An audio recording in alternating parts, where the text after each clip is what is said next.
நமது ராசி அறக்கட்டளையின் ஜோதிடம் தொடர்பான பதிவுகளை தொடர்ந்து பார்த்து வரும் வலைத்தள அன்பர்களுக்கு வணக்கம். கேவலம்பி ஆண்டு ஆவணி மாதத்திற்கான கன்னி ராசி பலன்களை இப்போது பார்க்கலாம். உத்திரம் 2, 3, 4, அஸ்தம், சித்திரை 1, 2 ஆகிய பாதங்களை நட்சத்திரங்களாக கொண்ட கன்னிராசி அன்பர்களே, தங்கள் ஜென்ம ராசியில் குரு பகவான் ஆவணி மாதம் 17ஆம் தேதி வரை இருக்கிறார்.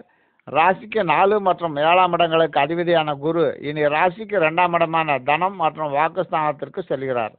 ஆவணி மாதம் 17ஆம் தேதி வரை குருவால் பொருளாதார சிக்கல்கள் நீடிக்கும்.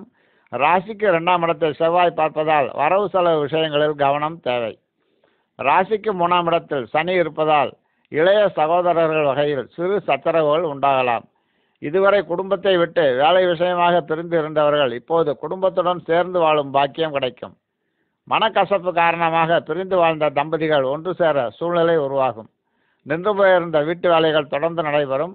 ராசிக்கு 5ஆம் இடத்தில் கேது இருப்பதும் 5ஆம் இடத்தை ராகு செவ்வாய் எனவே பார்ப்பதாலும் பிள்ளைகள் வகையில் மன அமைதி பாதிக்கும். வீட்டிலும் குழப்பங்கள் நீடிக்கும். குலதெய்வ வழிபாடு செய்வதால் நிம்மதி பிறக்கும். ராசிக்கு 5ஆம் இடத்தை குரு பார்ப்பது சற்று ஆறுதல் கொடுக்கும். ராசிக்கு 6ஆம் இடத்தை செவ்வாயும் சூரியனும் பார்ப்பதால் உடல்நல பாதிப்புகள் ஏற்படலாம், கவனம் தேவை. குறிப்பாக வண்டி வாகனங்களில் வேகத்தை குறைத்து நிதானத்துடன் பயணம் செய்யவும்.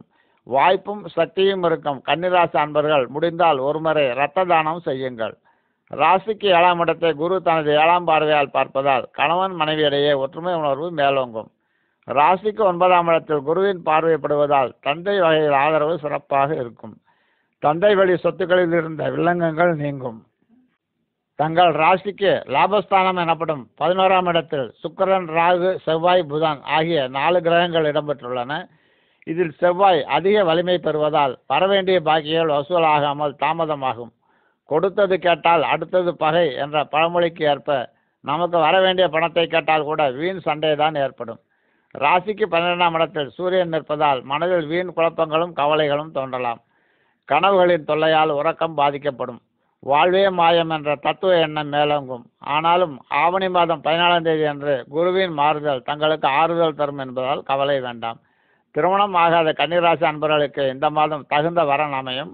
மாணவர்களுக்கு கல்வி மேன்மை சிறப்பாக இருக்கும். கல்வி தொடர்பான எதிர்பார்த்திருந்த உதவிகள் கிடைக்கும். வியாபாரிகளுக்கு இந்த மாதம் சற்று சோதனையான காலம்தான். புதிய கொள்முதல் எதுவும் வேண்டாம். ரியல் எஸ்டேட் தொழில் லாபம் தரக்கூடியதாக இருக்கும். பங்கு வர்த்தகம் மாதத்தின் முற்பகுதியில் சற்று சரிவை சந்தித்து பின் உயரும். மார்க்கெட்டிங் துறைகளில் இருப்பவர்கள் புதிய ஒப்பந்தங்களில் கையெழுத்திட வேண்டாம். திருமணம் ஆனவர்களுக்கு இந்த மாதம் மஞ்சள் நிறம் யோகம் தரும். திருமணம் ஆகாதவர்களுக்கு இந்த மாதம் வெண்மை நிறம் அதிர்ஷ்டம் தரும். மாணவர்களுக்கு இந்த மாதம் மஞ்சள் நிறம் சிறப்பு தரும். வியாபாரிகளுக்கு இந்த மாதம் வெண்மை நிற பொருட்கள் லாபம் தரும். இந்த மாதம் உங்கள் அதிர்ஷ்ட எண் 2. ஆவணி மாதம் 24ஆம் தேதி 9/9/2017 சனிக்கிழமை பகல் மணி 1:25 முதல் ஆவணி மாதம் 26ஆம் தேதி 11/9/2017 திங்கள் மாலை மணி 5:08 முடிய சந்திராஷ்டம காலம் என்பதால் அனைத்து செயல்களிலும் கவனம் தேவை.